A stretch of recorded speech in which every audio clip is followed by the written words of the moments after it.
Hey, what's going on everybody? It is me, your old pal, the original gamer, StevieStrow. How are ya? We are back for another exciting video game showcase for the Radio Shack TRS-80 color computer, also known as the Coco. And this is a special edition video.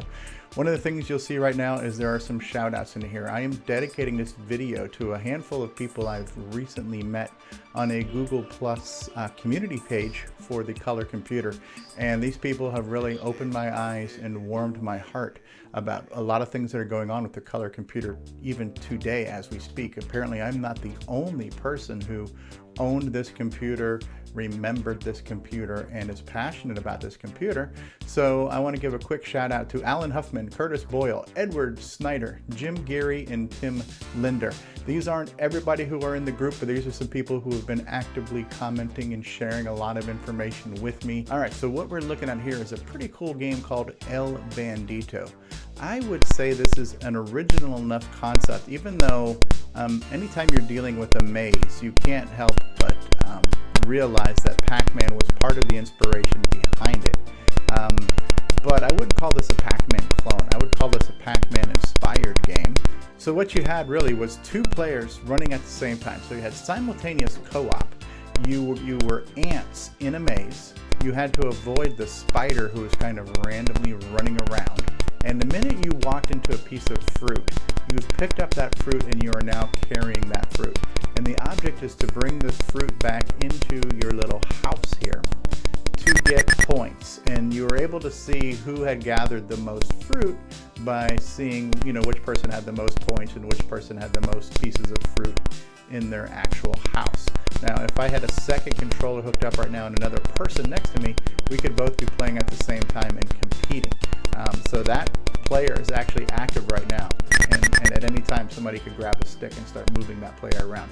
The object of the game, or the goal or finish point of this game, is to... oh, that was Luck McGuck there. Now, when you're carrying fruit, you're going to run slower. And if you need to, in a pinch, if you needed to drop the fruit, you hit the fire button, you can drop that fruit and then run a little bit faster. So if the spider was on your tail, that was an option. So the goal is to clear all the fruit out of the maze. This game did a really good job of using the high resolution graphics mode of the computer. So I just dropped my fruit. Spider's in there still. Spider on the wall. Are you not afraid to fall? Oh, he was close to me too. That was really close. I tempted fate. I tempted death. I tempted the spider. So yeah, where is he going? Luckily, the spider is kind of random. He is not really using any type of logic or intelligence looking for anything. He's just kind of going about his way. If he sees you, he'll definitely hone in on you and zero in on you. But you do have a decent fair chance of roaming about and getting the fruit. It's going to take me twice as long because I don't have anybody helping me, but it is a cool game. Now, when I first started the game, it asked you what level, which is your difficulty level, and then it also asked you about what maze level. So there was a game level and a maze level. The game level was directly related to the difficulty. The higher level difficulty had more spiders and faster spiders. And so he's on my tail. I drop my fruit. I'm going to run. And I'm in the house. You kind of hear that clicking sound. When he's on your tail, you hear that danger sound. Difficulty 8 would have potentially up to 8 spiders roaming around at once. But the maze levels did something pretty cool. Higher level mazes had, similar to Pac-Man, right? We have to acknowledge that this was definitely inspired by Pac-Man. And if you recall, the original Pac-Man had tunnels, where if you left one side of the screen, you could go out from the right and reappear on the left. So depending on the level of the maze you chose, there were tunnels, and then there were also teleporters as well, where you could actually warp from one spot to another, which is kind of a cool feature, especially if a spider's on your tail. So I chose difficulty 1 and maze level 1, but you can kind of experiment with those and see what a lot of the various options are.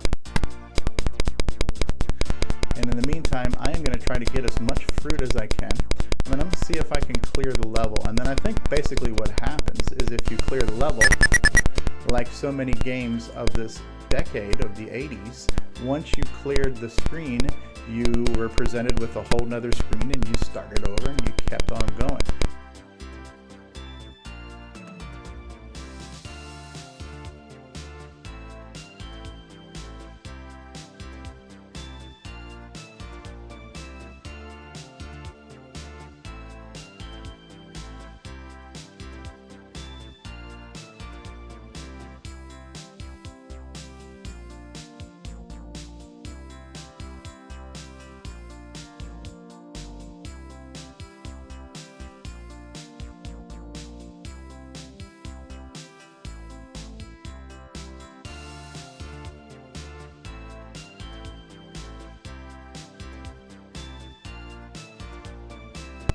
One more piece of fruit left. Can we do it?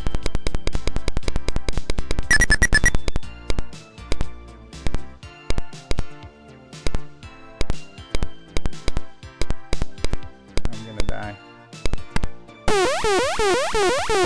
Okay. We cleared the maze. Alright. I cleared the maze by dying, apparently. Okay. Once you clear the maze, the game is over. Okay, so there you have it. Unfortunately, it would have been nicer had I brought the last piece of fruit into the maze. That wasn't the case. The last piece of fruit was actually destroyed by the spider. Well, what can you say, man? Spiders do that. Spiders are gonna spide. That's what spiders do. But I hope you did enjoy this video. I hope you enjoyed this presentation. This was another exciting game for the Radio Shack TRS-80 color computer from 1983. This game was called El Bandito. And in Spanish, that means the bandit. Or actually, is that the English translation? I'm not too sure about that. But yeah, it was cool. So two-player co-op, maze, ants grabbing fruit, bring the fruit back to your house, avoid the spiders, and we all live happily ever after. So that was what it was all about. I hope you enjoyed this video. If you have, then please subscribe to my channel if you haven't subscribed already. If you did enjoy this video, how about giving it a like? Give it a big fat thumbs up. If you got something you want to say, throw out a comment. Tell me what you thought about this video. Tell me what you'd like to see next. I'd also love it if you can share this channel with your friends. Help me grow the audience. Let more people see these videos. And I will see you all next time. Thank you for watching. Bye-bye and peace out.